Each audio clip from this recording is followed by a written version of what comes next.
My name is Reuben Inwe.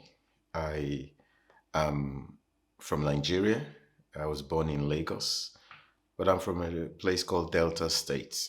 My parents are Reuben Senior, that's my dad, and Paulina, that's my mom.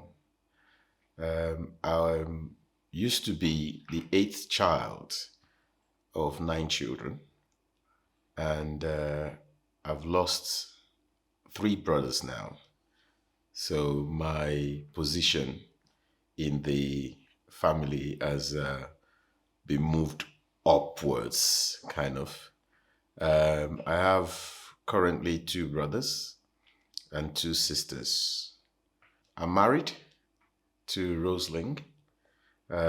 She is also from Delta State, where I'm from. We all grew up in Lagos. We have two children, which is another story entirely. Michelle, a girl, and Micah, a boy. My childhood is quite of a mixed bag, I will say. I used to describe my childhood as the good, the bad, and the ugly. I grew up as a child to very rich parents, very wealthy parents. Um, Wealthy in the sense that we're chauffeur driven everywhere. We ate our lunch in big hotels and stuff like that. But the whole thing crumbled when I was in my middle year in secondary school. We went from being very rich to very poor. And that was a hit for us because as a child, you begin to adjust lifestyle and all those kind of things, which really affected me a lot. I was pretty much a very bright student in both primary and secondary school. I never came second once in primary school. Never ever. I was always top of the class and that was 6 years worth of primary education. In secondary school, I was equally bright, but the swap or the change in my circumstances wanted to affect me a little bit, but it did not. I've always had this ambition as a child to play football. I'm a keen football player. I played at the highest level, both club level and some part of my youth national team in my country. And so the future looked bright, sort of. Then, sometimes in 1984, I had a very terrible injury playing football that ruled me out of the game completely. And my club then, which was a bank, sponsored my club. The bank had a football team which I played for. They decided to absorb me into their workforce. But as a young child still doing his O levels, what they did was to help me finish my O levels, then absorb me into the workforce. So I started working in the bank as an admin clerk, after my injury. And from there, I decided to pursue a career in banking. And I went on to study accountancy in the university and had several professional qualifications within that profession. Growing up was quite interesting because I the idea of God was real to us. My parents sends us to church every Sunday morning. My grandfather, who died the day after I was born, was a very staunch Catholic, so everybody went to church in our house, and it was just our tradition. So I grew up basically in church.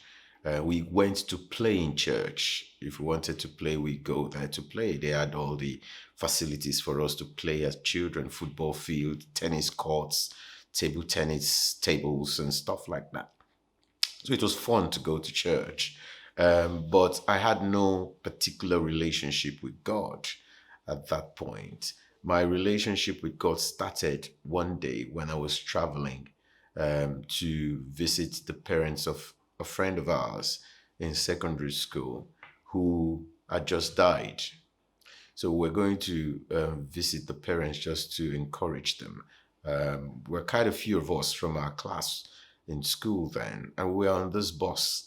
And there was this massive traffic in my city, which is usual anyway. There's always traffic on the roads. So the traffic was moving very slow, and we got to the front of this church, this massive church, and we discovered that it was people coming out of the church that was causing the traffic. And I started to scream on top of my voice, saying, "What's all this about? Why should they be holding us up, holding us to ransom because they are going in and out of church? All this God business is not real anyway. Why are they disturbing us?" And people are trying to tell me, no, no, no, no, don't say that and all of that. I say, okay, I'll come and prove to you that this God business is not real. So I'll come the next Sunday. And if I sit in that church all through their meeting and nothing happens to me in terms of me having any encounter with God, then I will conclude that there is nothing real about this old Christian business. So next Sunday came next Sunday, and I went into this church, and the church is very, very notorious for having very long meetings. So I arrived at this church at about 9 o'clock in the morning, and we were still on. The service was still on till about 1 p.m. in the afternoon, even going up to 2 p.m. And at this point, I was very hungry. And so at the towards the tail end of the meeting, the leader of the church announced that if today is your first time of worshiping here, you'd like to come forward for prayers. And I said, okay, yes, today is my first time. So I moved like other first timers to the front to be prayed for. As I was moving forward, a man called my name, Reuben. And I turned back and he asked me, "Are you hungry?" And I said, yes. He said, "After the prayers, come and sit with me. I'll take you to the canteen to eat." I never knew this man. Didn't know who he was. It was my first time in that church. How come he knew my name? After the prayers, I went out. It was a bit of fear that made me go back to him, as against me wanting him to buy me food. I was scared. How did he know my name? I wanted to find out more. And I sat with him. Then the service was over, and he took me to this restaurant at the back of the church to have lunch. And we sat down together. And I asked him, "Do you know me?" He said, "No." "Do you know my family?" He said, "No." "So how do you know my name?" He said the Lord told him to ask me if I was hungry and feed me if I was. I said, okay. So that was my first real encounter. I left that church that day very terrified. Terrified because I have now encountered something that I couldn't explain. But secondly, terrified of going back to my friends who were trying to calm me down on the bus to say this was what happened to me. So they would have proved me wrong, if you see what I'm saying, and I didn't want to be wrong. Anyway, I left there that day. We went back home, thought about it all through the week, and was coming back from school back home one day, and I went on the bus again. And on this particular bus, a boy that is about 11 years, 12-year-old, stood up and started to scream on top of his voice. He was saying things like, "Ah, ah, ah, ah." So after a few minutes, I noticed that this guy was dumb. He couldn't speak, but he was just trying to put words together. But the interesting thing about what he was saying was that we knew what he was doing. He was actually preaching.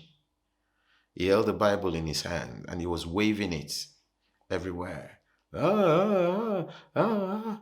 And everybody on that bus, it was quite a big bus, everybody on the bus started crying and confessing their sins and just repenting and giving their life to Jesus. And that was the second major encounter I had. This boy, we couldn't hear what he was saying, but we knew what he was saying, And on that bus that day, I gave my life to Jesus and I became a Christian. So that is how my Christian experience began. That is where my journey started from. My Christian life was quite an adventure, I would say, because it all started with me going back home after that experience on the bus. And I found myself being drawn to praying and being drawn to reading the Bible and seeking God more. And in my quest to seek God, I met an older uh, man who wasn't that old, but he was in his, at this time of his life, he was in his late 20s. And I asked him if he knew anything about being a Christian, being born again. And he said, yes. And I asked him if he went to church, and he said, yes. And he eventually, interestingly, it was the church I went to that somebody called my name and took me out for lunch that he goes to. So I started going with him to that same church, and he helped me to become a disciple. He really, really helped me. He's a very good man. He helped me, taught me a lot of things about my relationship with God, what God expects of us as people who follow Jesus, and all of that. And that was how my formative years started. But the interesting thing about it is that every friend I knew, you know, also became Christians because of my testimony, because I was kind of the one everyone was looking up to in those days, and I could play football. I'm bright in school.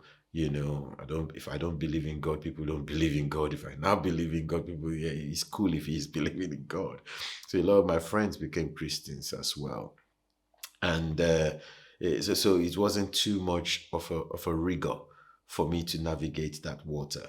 But with the support of other Christians in church, our church was very closely knit, even though it has a membership for maybe about 10,000 or more.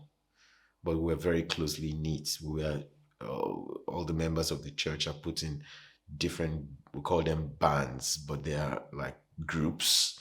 So people know themselves as very close range. And it's a very happy church, very joyful place to be in. I miss it a lot, to be honest. You know, so they helped me grow as a Christian. Now, for me to be able to pursue a career in banking, even though I was already a clerk, an administrative clerk there are several other qualifications I needed to acquire. So for a start, I needed to go back to university. And don't forget, I only got into the banking system because of my football career. And as at that time that I got into the system, I just finished secondary school.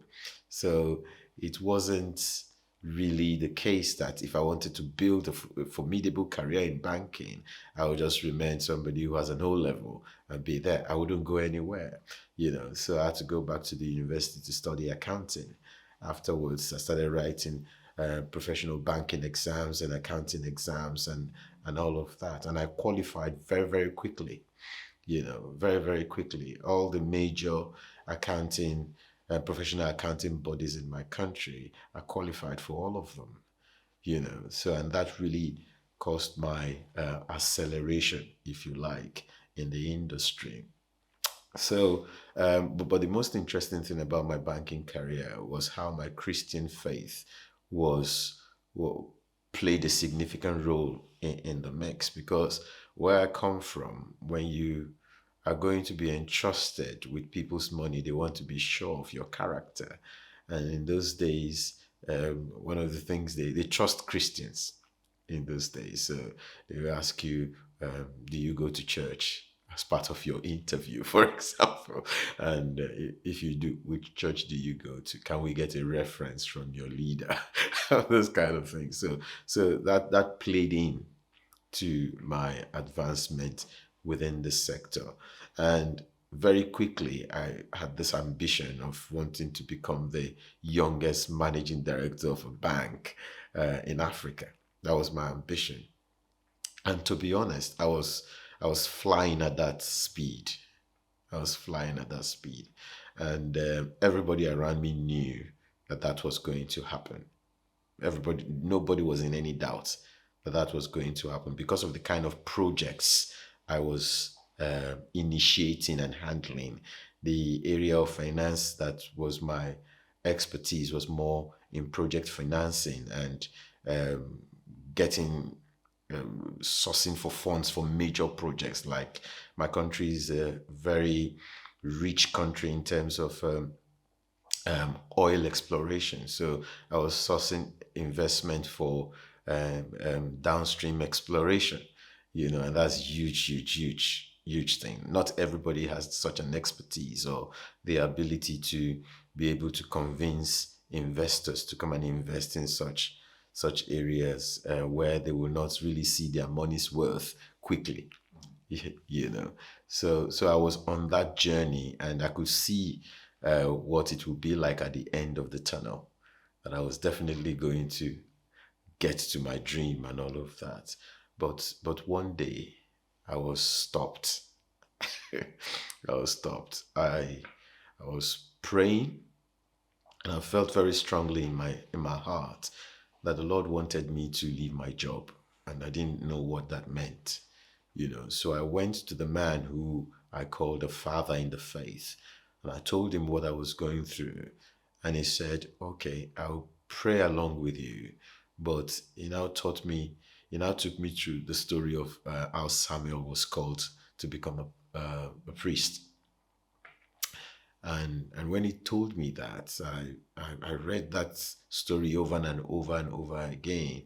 And one day I just came to the conclusion that I think God wants me to go into full-time ministry.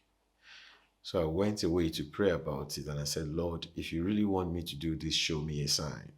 So at this point, my pastor then in church was transferred from our church to somewhere else, and he decided to take me along. He said, I won't leave you here. I'm taking you along to where I'm going. And he took me to this new place that he was going.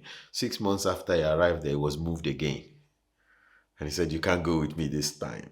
And I stayed there with him.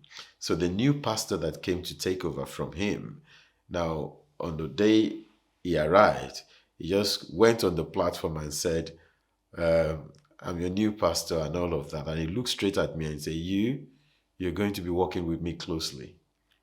I said, okay. And we started working together. And he told me one day that, have I considered going into full-time ministry?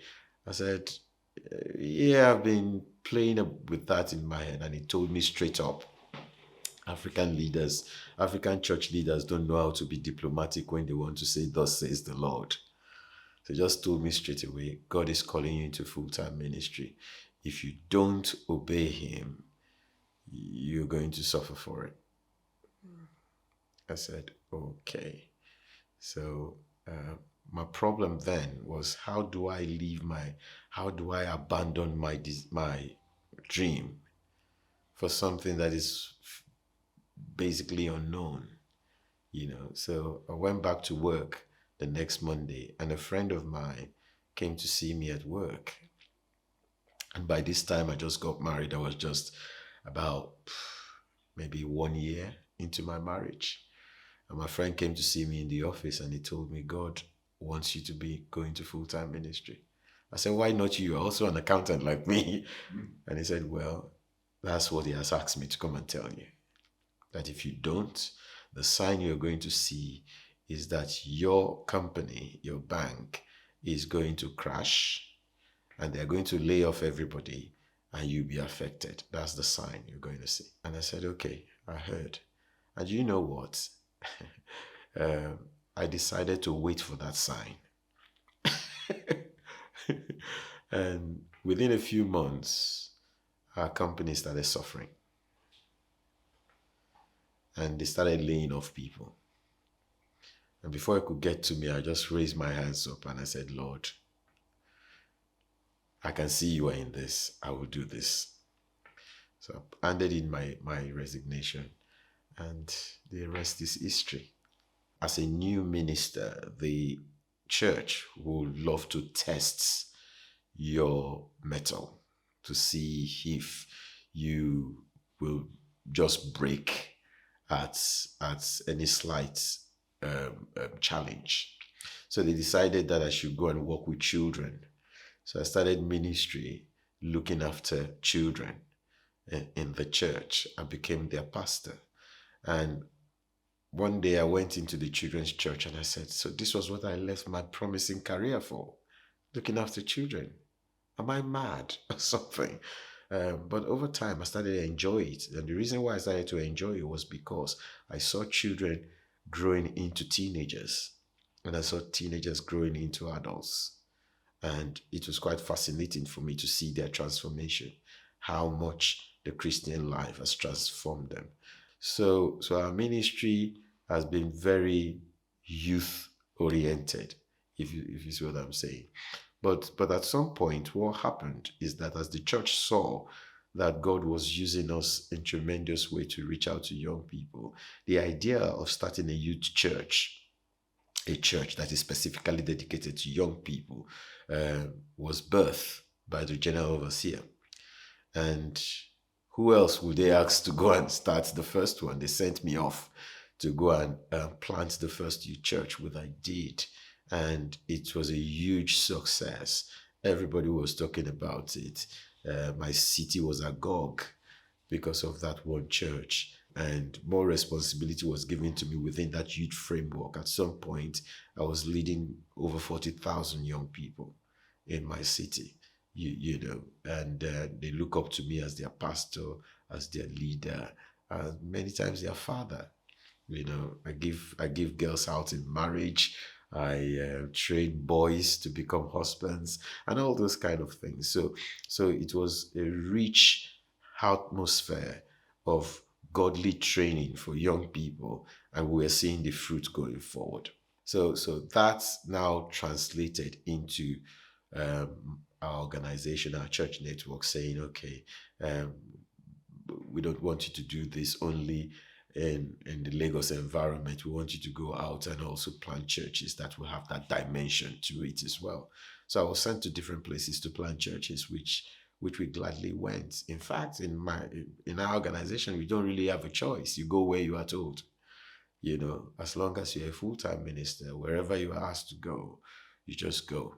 You know, and most times it was going without nothing, going without any support, going without any help, you know, just and it was all parts of the process of shaping us up to be people who can depend on God and fear God and all of that.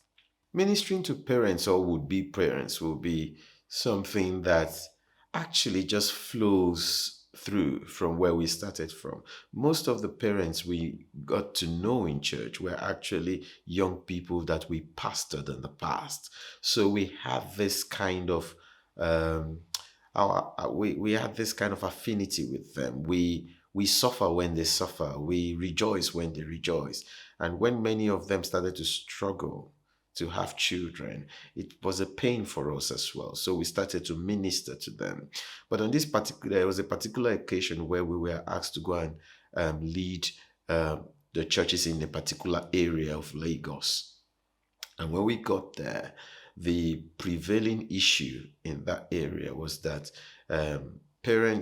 women who got pregnant were not able to carry their pregnancy to term. So they always suffer miscarriages. It was so prevalent in that area that people were just, it was month after month of weeping and sorrow and all those kind of things. And the minute we started our ministry in that particular area, the Lord spoke to us that we should set up a prayer meeting to address that problem. So we did. We set up this prayer meeting. We wanted it to be a prayer meeting that was serious and very targeted. So we decided that the prayer meeting will hold at the early hours of the morning. So if you wake up very early in the morning to come to church prayer meeting, it means you are very serious. You just don't want any passerby to come. You want people who are serious about the problems they face and they want divine intervention. So people started waking up early in the morning, 6 a.m. in the morning, to come to these prayer meetings. We did not anticipate the numbers at the beginning, but very quickly we found out that hundreds of people were coming. Then thousands of people were coming, you know. And the supernatural thing about that prayer meeting was that they were all getting pregnant and they were carrying their pregnancy to term, you know. So within months, we started to, in this part of the world, they do christening of children. In my part of the world, we do naming of children. So 7 days after a child is born, the name is made public. And Christian women and Christian parents give the child's name in church. They come to church, or the pastor comes to their house to name the child 7 days after the child was born.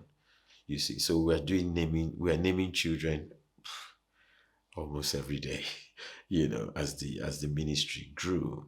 And we called the prayer meeting Joyful Birth, and it still runs up till now. It's in 6 states in Nigeria now, you know. And anytime I travel to Nigeria, they want me to come and speak in all those states, as it were. But I feel God has moved me away from that ministry. And don't forget that this time that I was ministering to these women, we also did not have children ourselves, so we could connect with the pain they were going through.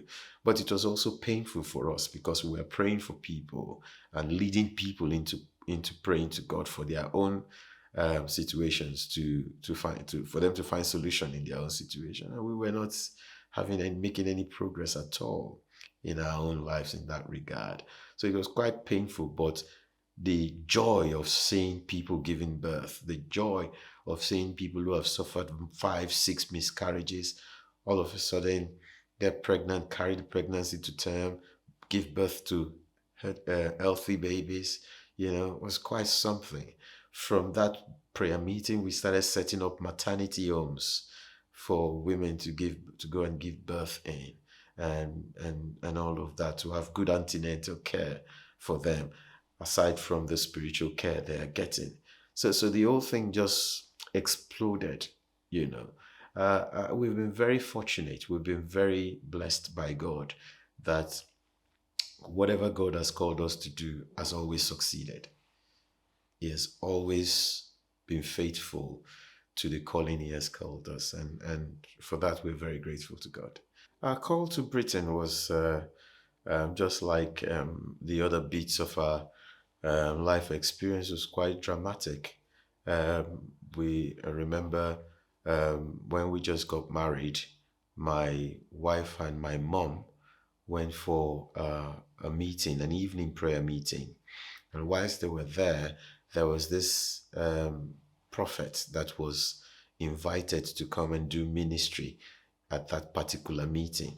So whilst they were there, the prophet took one look at my wife and said to her, "Your husband will be going abroad on missions. The Lord said you should allow him go." You know, and they came back home and they told me about it, and I said, "I don't want to have anything to do with that." You know.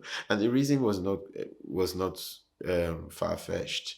When I do ministry, when I get involved in a particular church, my heart is there. I connect with the people so much, they become my family. So it's always a difficult thing to abandon ship and just leave them. It has always been difficult for me.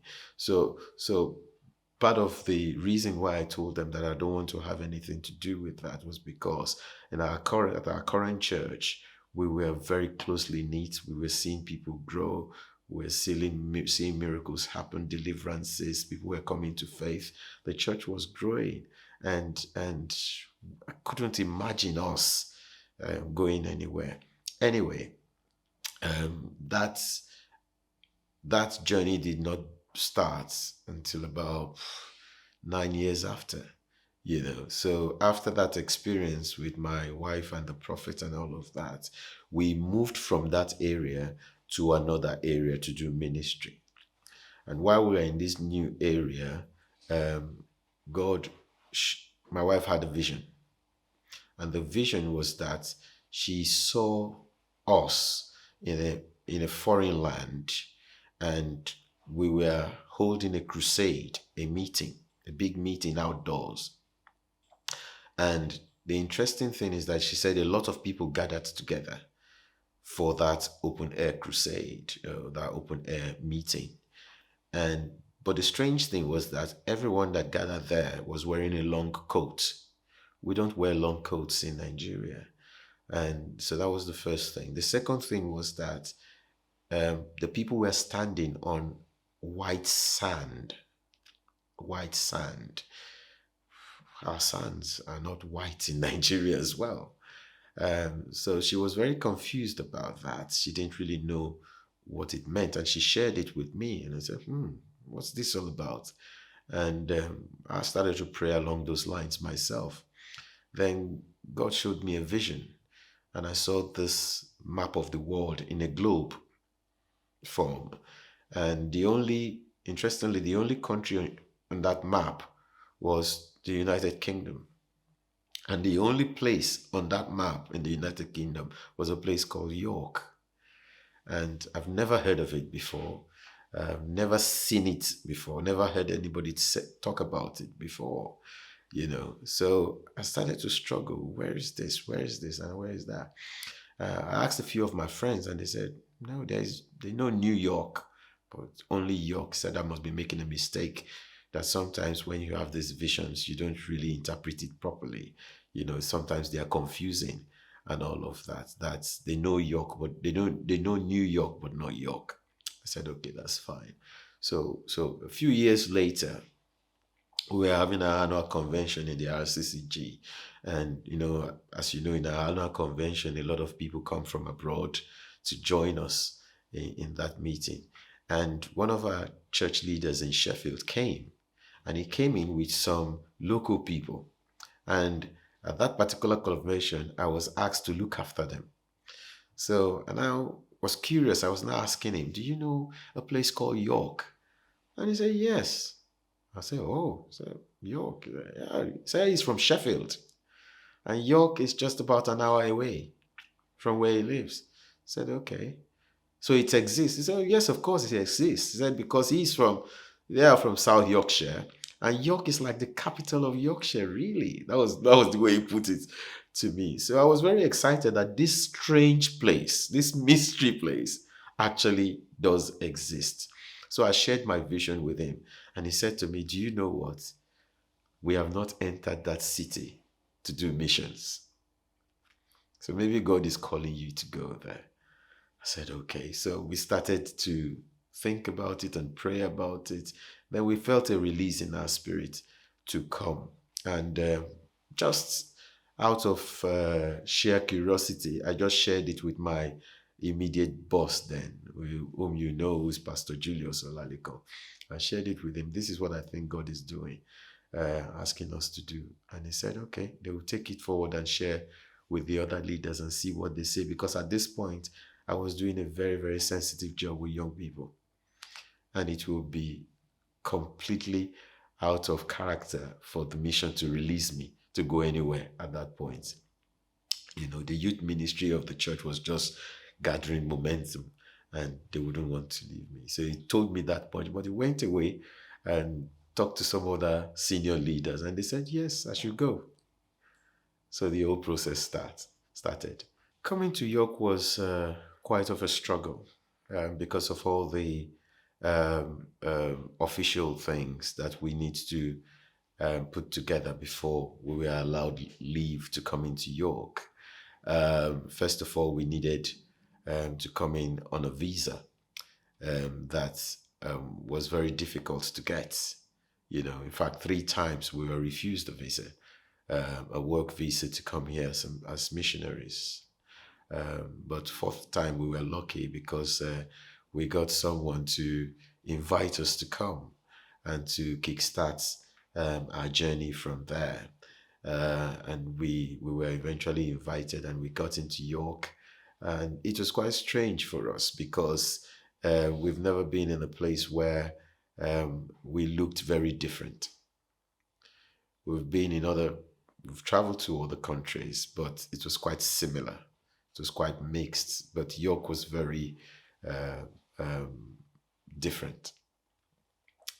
When we arrived at London, we thought all of the United Kingdom was like London.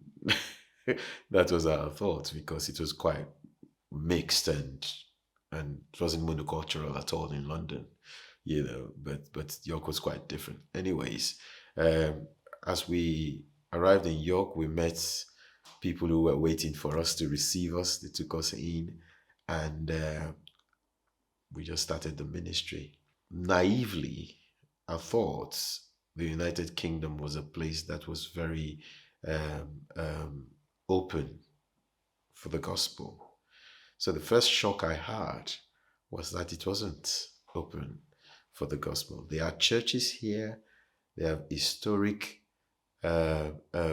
church presence, but as at the time we arrived, there was a lot of pushback of anything that has to do with the Christian church. People, it wasn't any longer the way of life for people to be part of the church. My dad went to school in this country. And one of the things you become when you come to school in this country on your return back to our country is that you automatically become an Anglican. That's one of the things you become. You either become an Anglican or you become a Methodist. You can't escape. It doesn't matter what religion you subscribe to before you left. You will come back an Anglican or you come back a Methodist. In fact, people who return, they will go and look for the nearest Methodist or Anglican church. That was what happened. So I remember even some of our friends telling us, "How can you be going on missions to the UK? That's not a mission field. That's God's headquarters." you know, but so the shock for us was basically the fact that we met a country that was not how we expected to meet it with regards to the Christian climate of it. Our experience in the city was a mixed bag.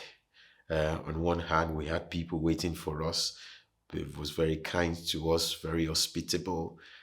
People who were able to show us the ropes and teach us how to navigate through the city and to settle down here. On the other hand, we had a very hostile reception and all of that. But by and large, we were not faced by it because it was part of the missional experience. Every mission field will come with its own level of hostility and rejection and all of that. We're aware of that. But I suppose the challenge for us was that most of the hostility and the rejection was coming from the church, not from the people. And that was quite a mixed bag for us. So about 13 years ago, we started the church as we know it today, Hope Center, with myself, my wife, and one person with Sam Crooks. We were the first people who attended service. Just the three of us, and it was quite good because we were expectant. We had a dream to see the church grow. Don't forget, God has already shown us a vision of the church grow in its grown state. So we're looking forward to that. In my mind, I thought perhaps that would take us about 2 years to achieve that. Then we'll move on to the next mission as we normally do. But as you can see, I've been here all these years. It didn't take 2 years. We've been on this for quite some time. With regards to myself and my family, when we arrived here, we completely forgot that we were people who were trusting God for children or to have a child. We forget about it because when you are on duty, you forget about your concerns and you just focus on the mission in front of you. So I arrived here when I was 40 years old, interestingly, and my wife was 38 when we came here.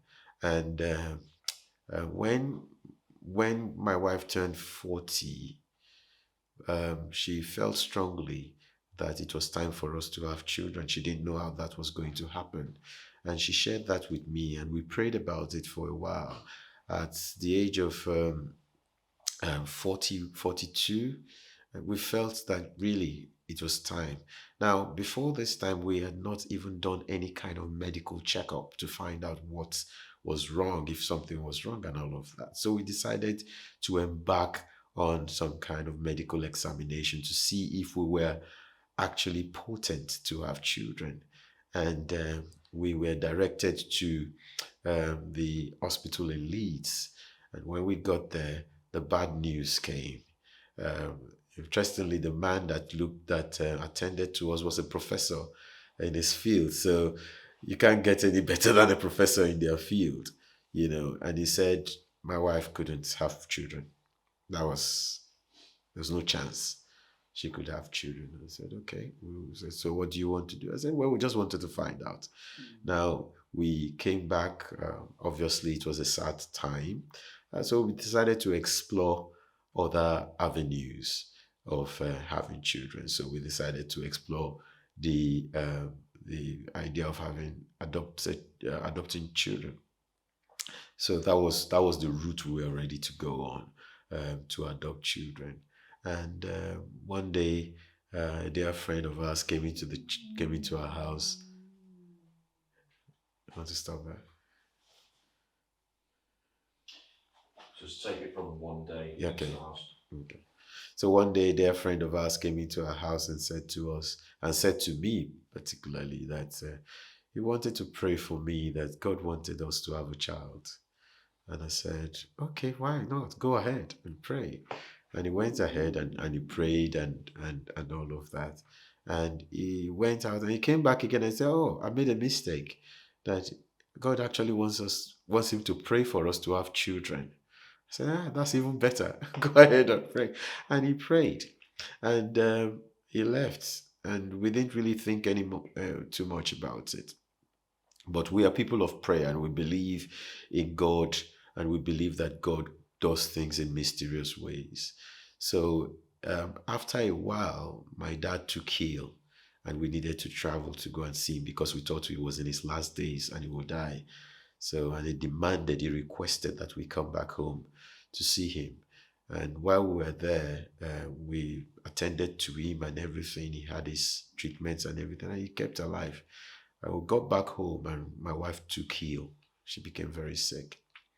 And we thought she had contracted some kind of thing back in Nigeria. But on finding out from the hospital, we discovered that she was pregnant, and she was pregnant with twins. And that in itself was a major miracle. I had to gather the leaders of our church together and tell them that we are going to do an Elizabeth for her. That means she will go into hiding for a while until our time is due. And our children were born on February the 17th of 2017. And they are miracle children. Their names suggest so. Michelle and Micah. Both names mean the same thing, who is like Yahweh, And we're so blessed to have them. They have brought so much joy and so much sense of gratitude to God to us, because we see them as a reward for our labors, and we are grateful to God for them. The future is very uncertain for a missionary like us. We only know where we are going to lay our heads. We don't know where we are going to lay our head the next time. So our future is very uncertain, but we know that our future is in God. So we might be in York today, but we might not be in York tomorrow. We don't know about that. We are not the ones to make that decisions. We are part of a church network. We have leaders who are praying for us, who are doing the will of God, who God has given mandates to fulfill. We are co-laborers in that mandate, and we are just ready to go anywhere they send us to. It would be a shame if we leave York, but then we don't have a choice in that. We are ready to do God's will at any time. The future of the church in York is very, very bright. God has told us that much. Revival is going to break out in the city. We know that. Our general overseer came in October and reiterated that. We are excited about what is ahead. The church is growing, and the church is going to grow some more. We have had 4 different prophecies about the growth of the church and its impact in this city, and the pivotal role it's going to play in the outbreak of revival in our land. So we're very excited about that. Whether we'll be here to see that revival, we don't know. But wherever we are, we'll hear of it and we'll come and celebrate it with the church as God gives us the opportunity to do so. We love our church. We love what God is doing here. We love the people here. Like I said at the beginning, any church we go and plant, they automatically become our family. We've been here for about 13 years now. We've not seen our families very often, so the only family we've got is the ones here.